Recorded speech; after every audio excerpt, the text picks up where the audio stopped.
Hi, this is Angie with my Cricut Closet, and I know I haven't done a video for a while, but I'm excited that today is going to be the first part in a new series. Can you guess what the new series is going to be on? Yep, it's going to be the Cricut Expression 2. Some of you may know from my blog that I had bought the Expression 2 Anniversary Edition when it came out, and I had some problems with it, and it's kind of sat on my shelf for a while. And I contacted Provocraft and they replaced it. So they didn't have any more anniversary editions, but they did send me a new Cricut Expression 2.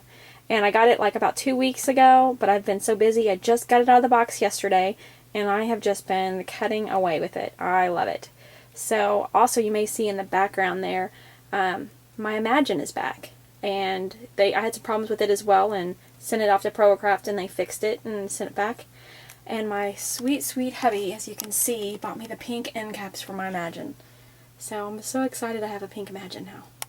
My son keeps walking in and saying, "Are you sure you didn't get a new Cricut?" It's like, no, it's just pink now. But anyhow, I had worked on a project today and had everything ready for the video I was going to prepare for you.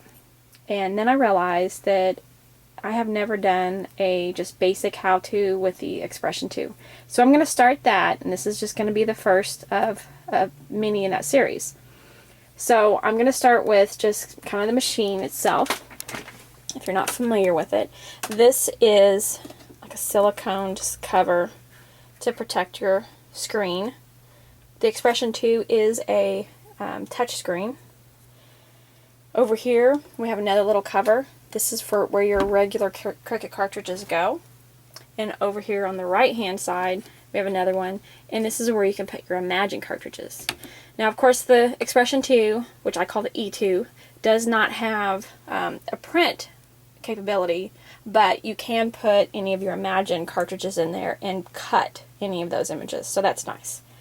And back here you'll see another little piece that covers, and this is for a future function. This is not capable of actually doing anything right now, but in the future they're hoping to have our Cricuts be wireless. So that's what that's going to be for. So here are our dial buttons, or well, just buttons. We have our zoom, this is home, pause, and then we have our power. And of course here's how we open the machine up. Ooh, and did you see that? That's one of our features. New features is a little light on our cutting blade. And while that's powering up, I'll also show you on either side here, there's a little guide for our mat, which is nice. Now, you know, it tells it exactly where to go instead of, you know, I know sometimes my mats would, if we didn't get it in there right, exactly where it's supposed to go, if it was over too far, it would curl up the edges, so that takes care of that. And I have my stylus, and it goes right here. That's where it comes, and that's where you can store it. So, but let me go ahead and sit down and... Okay, so now we got that set up.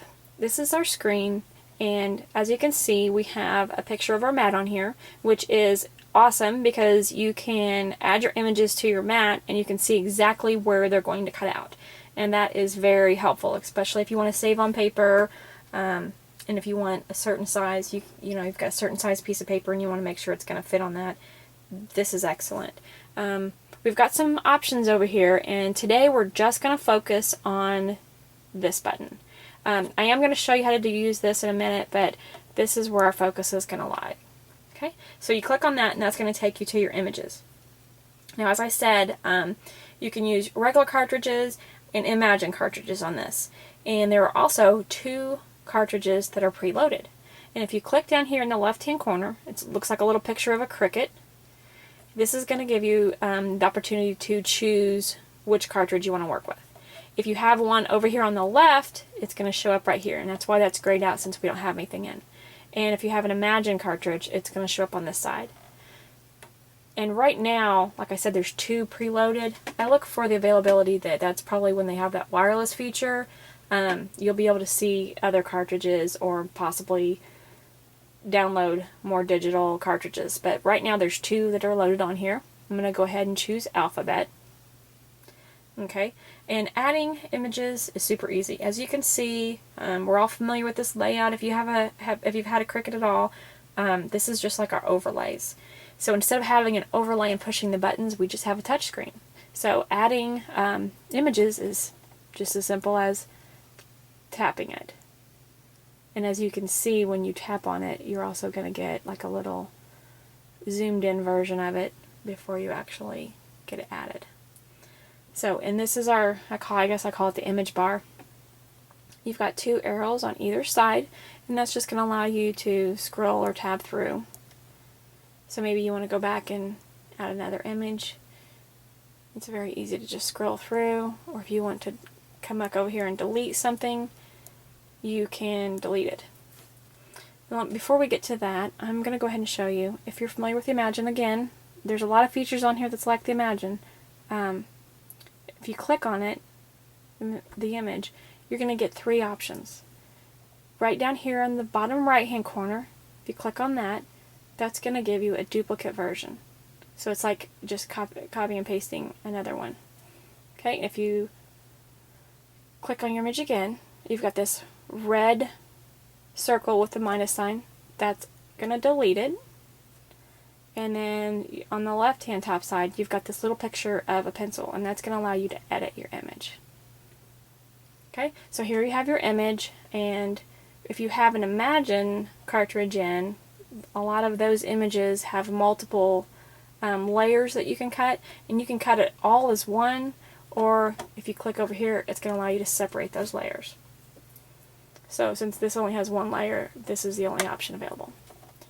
Okay, right here, this is going to give you the opportunity to change your size. And as you notice, it's 1.25 right now. That's going to be the size of all of the images. And there's a way to change that if you want all of your images to start at a certain size. And we'll go over that later. But to change your size, it's just as easy as just clicking on your plus or minus sign. And of course, you have your reel and dial size. And if you don't want to change the sizes or make any changes, you can just click the X to X that out, or save, and then it'll take you back to your image. This feature is probably not going to show up very well with this image, but if you click on that, it's going to flip it left and right.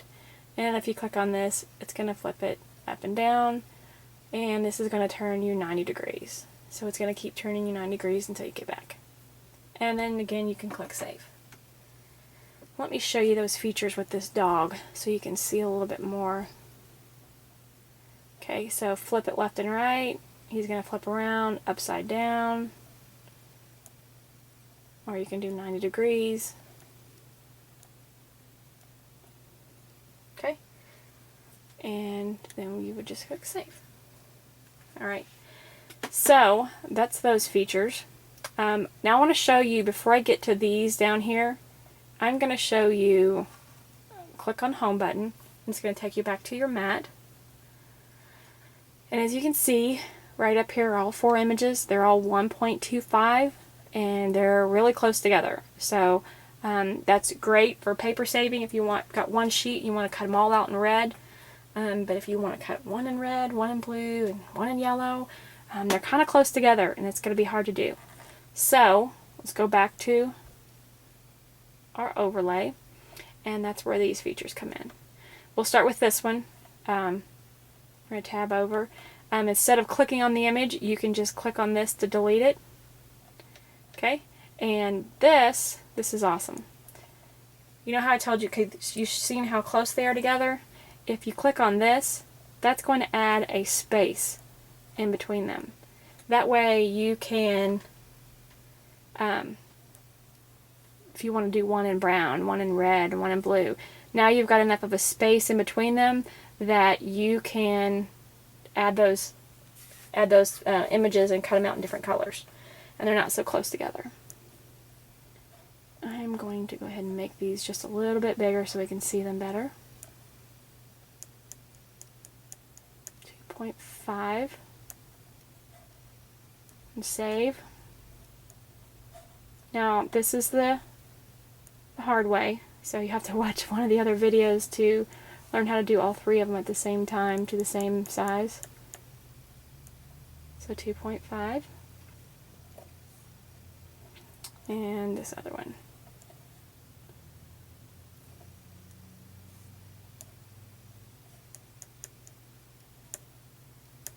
Alright, so they're just a little bit bigger and we hit save. Alright, so now you've got them up here. You can see them a little bit better, but now you've got enough space, as you can see, between each one of them that you can cut those out in different colors. Okay, another feature that we have, I'll delete that out, is this button, and that is a line return. And that's going to do exactly what it says. It's just going to take everything down to the next line.